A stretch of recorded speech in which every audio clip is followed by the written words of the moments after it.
And sightseers captured a bizarre sight as a car emerged from the thick foam. 2 police officers were caught by surprise when they managed to jump to safety. The video has already been shared more than 10,000 times. New South Wales is now being smashed by wild winds and heavy rain. Deputy Commissioner Steve Pearce joins me now from the New South Wales SES. Steve, good afternoon to you. How fast is this weather system moving down the coast? Look, it's now firmly within New South Wales. It's still causing torrential havoc in around the Tweed Heads area, Lismore and in Grafton. We're expecting it now to hit the Hunter regions around later this evening and then into Sydney Metropolitan and the Illawarra around tomorrow morning. But bringing with that will be torrential rain, anywhere up to 200 millimetres of rain, and gale force winds up to 100 kilometres an hour for metropolitan Sydney. Steve, how are you managing the calls for assistance? Look, at the moment we've received around 2,000 requests for assistance. Predominantly that's been trees down, roofs off, flooding. We've had 15 separate flood rescues. We have over 2,000 people now isolated by floodwaters. We're actually door knocking parts of Lismore now for evacuations later this evening, and we'll be evacuating downstream communities of Grafton tomorrow, Brushgrove, Ulmarra, Cowper, due to the increases in the Clarence River there. So 5 river systems in flood that continue to rise. We have over 550 millimetres of rain delivered right across the northern tablelands and northern rivers. Just astounding rain and very destructive winds accompanying that as well. Yes, Steve Pearce, a very, very busy time for you indeed. Thank you very much for joining us from the SES this afternoon. Thank you. Sydney has also been hit with torrential rain and destructive winds, with more to come later tonight. Gabrielle Boyle is at Bondi Beach.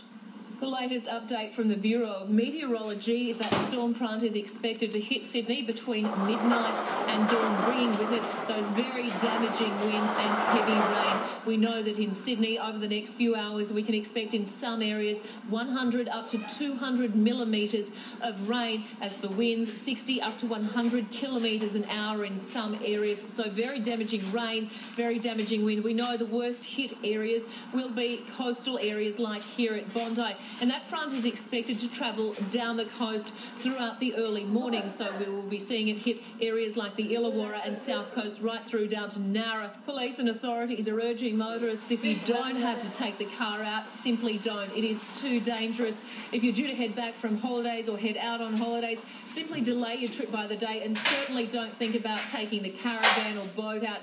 The conditions are simply too dangerous. Putting your holiday off by a day could in fact save your life, so stay indoors wherever possible.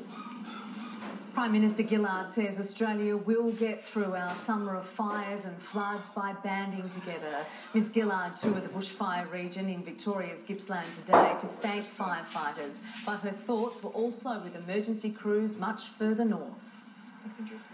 Whether it's bushfires, whether it's floods, we are being challenged by nature.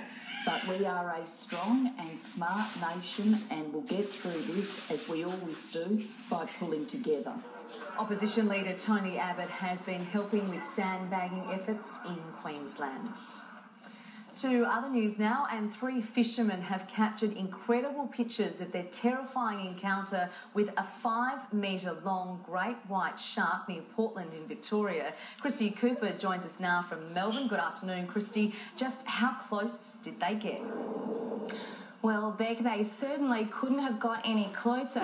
This 5-metre shark came right up to the fishing boat and bumped it before it actually tried to take a huge bite out of the engine. But before it became aggressive, it was circling the boat for around 20 minutes. The young men on board say it initially seemed very calm and curious, and one of them actually reached out and touched it. The vision, which you can see filmed under the water, was filmed by Joel Ryan. He had a GoPro in his hand and was holding it under the water. So while it all seemed very exciting at the time, he now realises just how easily it could have taken off his hand. Have a listen to how they described it. It came up and bumped the side of the boat, which we thought it might have accidentally done.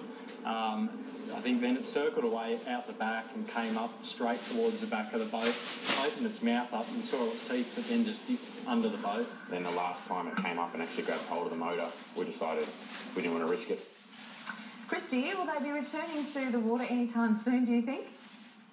Well, they certainly will, Rebecca. All three men say they actually can't wait to head out fishing again, and they'd love to come across another great white. But all this happened just a couple of kilometres offshore in Cape Nelson near Portland and around 10 kilometres from the nearest surf beach. So they said they won't be going swimming in any of the nearby beaches, but just to reassure everyone, experts say this sighting was a rare occasion and swimmers have no need to be alarmed, Rebecca. All right, that's very good news. Thank you very much, Christy. Christy Cooper joining us there from Melbourne. A teenager has suffered serious burns to almost a third of his body after being doused in petrol and set alight by two